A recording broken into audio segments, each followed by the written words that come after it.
If you still don't know how to pluck your wig in 2026, this video is for you. And that is including my sister and my best friend. Watch this full video. That way you don't have to Amazon your wig to my house to pluck it. You can Amazon it to your house to pluck it. No, I'm just kidding. But yeah, this is a simple way of how I would teach somebody how to pluck if they ask me how to pluck. So what you're going to do is you're going to part off almost like a baby hair section of hair away from the hairline off. And you're just going to pick a spot and pull 2 pieces of hair and then skip the next section, pull 2 pieces of hair, skip the next section, pull 2 pieces of hair, skip the next section, pull 2 pieces of hair. Okay, you get the gist of it.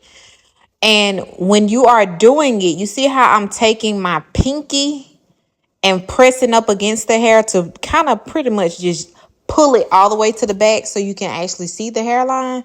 You want to do that. You want to, every time you get to another section, you want to be taking your pinky in your hand, pressing it up against that hair and pushing it down so you can see the true hairline of the wig. That way you're not over pulling hair. And you want to keep doing that all the way down to the sideburn area of the wig.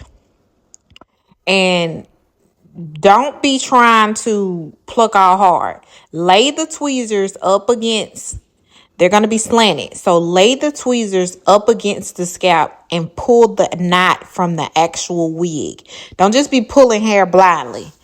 You're going to pull the actual knots that you see in the wig. This process should not be fast. It should take you a good minute to pluck a wig. I sped this video up just a tad bit so that it wouldn't be so long. And I pluck fast because I've been plucking for a few years. You as a beginner, you should be plucking extremely slow. That way you're not putting holes in your wig and you're not leaving those little short hairs everywhere because you're not pulling the knot from the root. And then once you get done plucking all the way down to the baby hairs, you're going to part a thin, not a thick, a thin piece of the hair that you have laid down, and you're going to comb it into the area where you just plucked all the hair from. And you're going to use that same technique. You're going to take your pinky and basically the base of the back of your hand and press up against the hair and pull it back so you can see pretty much where you previously pulled hair from, because you want to try to pull from that same section. So you're going to press your hand up against the hairline, the wig as well, like I told you, so you can see the true hairline. And you're going to begin plucking where you see, kind of like where you see the hair is pretty much is gone behind the piece of hair that you pulled in front of it. So you're going to do the same technique. You're pulling 2 strings only, 2 knots only.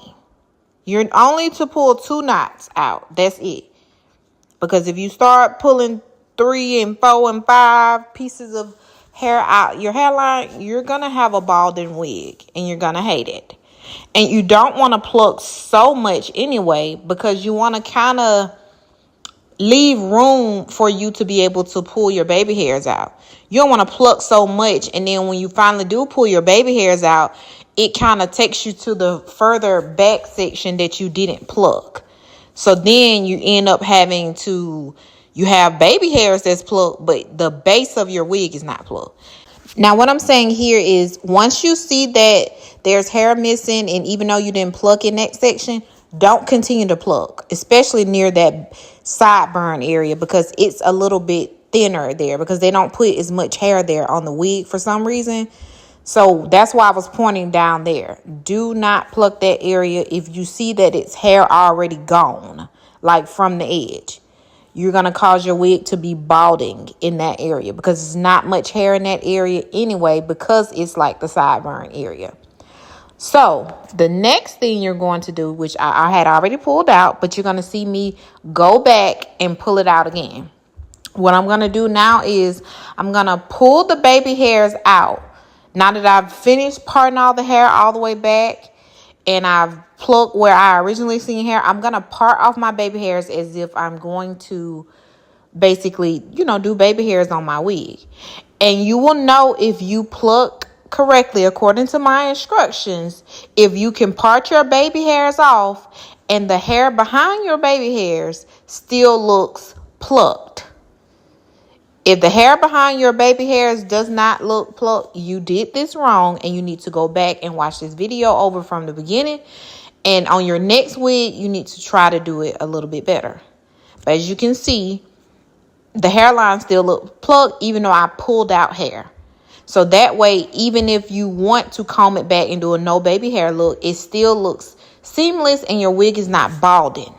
So this is the simple way that I can put to plucking your wigs. If you do have any questions, let me know in the comments and I will drop a more detailed video. And you see me just putting mousse to lay down any flyaways because I'm going to install this wig tonight. And I don't like hair in the way when I'm trying to cut lace. So yeah, that's it.